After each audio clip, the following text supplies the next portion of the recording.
গতদিনে যে আলোচনাটা হয়েছিল, যে আজকে সে আলোচনা উঠে এসেছিল, আজকে অর্থাৎ আগামীকাল ওনারা বলেছিল, অর্থাৎ আজকে এটা ফাইনালাইজড হয়ে যাওয়ার কথা। কিন্তু আমাদের যে আইএসএফ এর যে কোর্ট সিটগুলো আছে আজকে এখনো পর্যন্ত ফাইনালাইজড হয়নি। তারা আরও কয়েকটা দিন সময় চেয়েছে।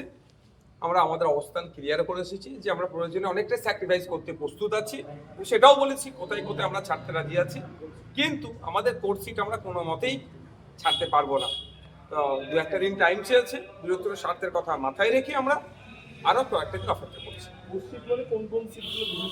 দেখুন, সেগুলো যখন আমরা পাবলিক ডোমেইনে নিয়ে আসছি না, আমরা টোটাল এই জোটের অবস্থানটা একটা দিন তো ফাইনালাইজ হবে, সেই সময় আমরা কতটা চেয়েছিলাম, আমাদের কোন কোর্স সিটগুলো চেয়েছিলাম, কি হয়েছিল সে বিস্তারিত না, ওই সংখ্যা এখন আমরা বলবো। একটা বিষয়, যখন বিজেপি তৃণমূল তারা প্রায় প্রার্থী তালিকা প্রায় চূড়ান্ত করে ফেলেছে, সেখানে এখনো বামেদের সঙ্গে আপনাদের এখনো জোটটা নিয়ে এখনো জটিলতা।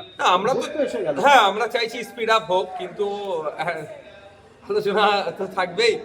আমাদের পার্টির মধ্যেও যেমন আলোচনা আছে, গণতন্ত্র পরিবেশ আছে, বামেদের মধ্যেও সেটা আছে, সেটা তারা বারবার বোঝাচ্ছেন। আমরা কিন্তু এটা বারবার বোঝানোর চেষ্টা করছি যে এটা স্পিড আপ হোক। তবে বৃহত্তর স্বার্থের কথা মাথায় রেখে বিজেপি তৃণমূল তো আলাদা নয়, তারা ভাগ করে নেওয়ার চেষ্টা করছে।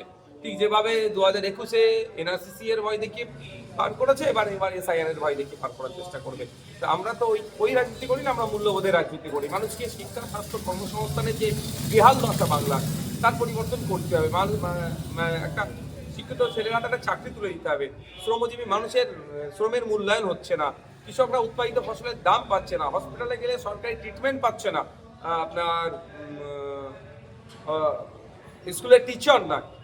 এই যে অব্যবস্থা চলছে, এই অব্যবস্থার পরিবর্তন করার জন্য স্যাক্রিফাইস করছে। আরেকটা বিষয়, যে মানে সমস্যাটা কোথায়, মানে সিপিএমকে নিয়ে নাকি শরীরকে নিয়ে? না, ওটা পার্টিকুলার ব্যাপার না। আমি বামেদের সাথে তো আমরা জোট করতে এসেছি, বামেদের সাথে কি আলোচনা হচ্ছে সেটা বলছি। বামেদের সাথে যে আলোচনা দাঁড়িয়েছে সেটা হচ্ছে আমাদের কয়েকটি কোর্স, আমাদের যে কোর্স সিটগুলো আছে সেইগুলো নিয়ে এখনো ফাইনালাইজ হয়নি।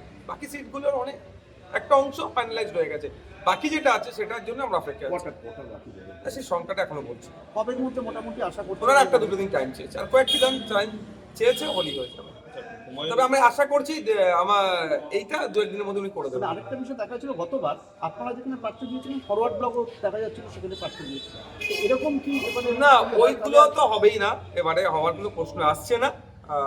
এক নম্বর কথা। দ্বিতীয় হচ্ছে এই জন্যই তো এত আগে থেকে আমরা শুরু করেছি। আইএসএফ এত আগে থেকে কেন জোট শুরু করেছে, যে এই জন্যই যে গতবারে যেই জায়গাগুলো ফাঁক করছিল বা প্রচার প্রসারের ক্ষেত্রে বুথ স্তর পর্যন্ত নামানোর ক্ষেত্রে যে সমস্যাগুলো ছিল, আর না সমস্যার সম্মুখীন হতে হয়, সেগুলো আগে থেকে আমরা করছি।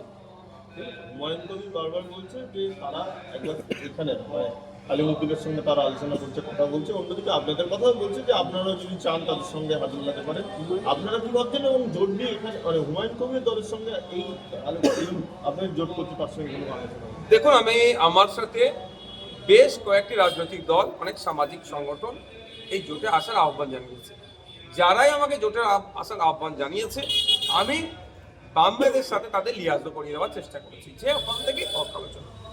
একটা জায়গায় তো একটা তো পাওয়ার হাউস হওয়া দরকার, বা একটা তো সেন্টার পয়েন্ট হওয়া দরকার। সব আমি আমার মতো আলোচনা করবো, বামেরা বামেদের মতো আলোচনা করবে, আমি হলো এই সিট তোমাকে দেবো, হলো এই সিট দেবো, একটা হটস্পট হয়ে যেতে পারে।